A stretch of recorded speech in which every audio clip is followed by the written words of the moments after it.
Hi there, I'm Thomas, and in this video here, I'm going to show you how to import a template, a checklist template from Excel.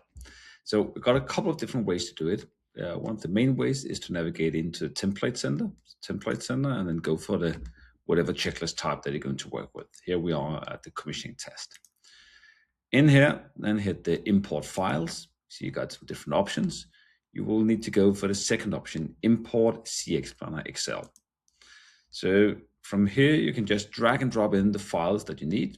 And of course, you need our Excel format first. So download that by clicking download template. When you have that, then open up that file. That file looks like this. So as you see here, we have some info in the top. Then we got some required fields, some optional fields, and some extra items here. You might also see in the top here, there's some plus and minus buttons where you can collapse and expand the different options, because you have lots of different options to work with here. We're going to keep it at the default level here. So for the required fields, you have the topic and a test item. These are the ones that you must fill out. The topic, that is what like binding the items together. And then the test item, that is the procedure, the thing they need to be, that you need to verify. Every time you do an editing here, then the green cells over here will update with those edits. So, but let's see, at the bottom you have two sheets, one called CxPlanner and one called example. The example just have some more info here. But if I double click and change this to AHU1, then I'll make a copy of this one. Then we're going to call that FCUB, like that. Then I'm saving the file like that, and then back to CxPlanner.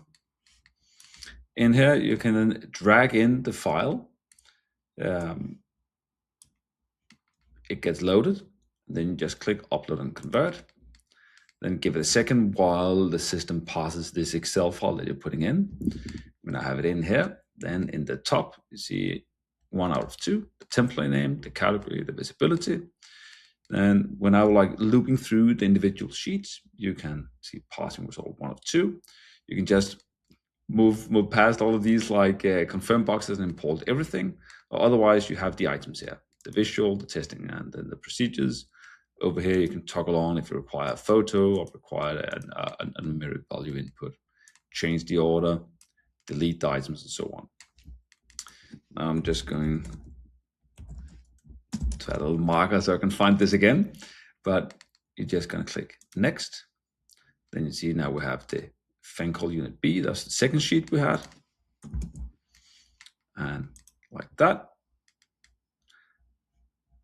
And that's it. Now they've been imported, and we can find them again here. See A1A and FCUB. So that's it, how you do it in the multi-sheet concept. If we just open one of these, now we are within a specific template. So we still have the same old option here to do an import from Excel. Click on that one. Then here you can also download our template file, or you can just do the direct copy-paste format. So the direct copy-paste, just bring back the spreadsheet here. And you see we have the required fields here. Then I'm going to select the green cells. And I'm going to Control-C for copy. Back to the overview, paste them in here. And then I'm going to click Import Data. And down here, you see, then we have imported the new items. So within templates here, you can just do the quick copy-paste, then it's imported. But if you have a lot of templates in the same file, then use the global multi-sheet import. That's it. Have a good one.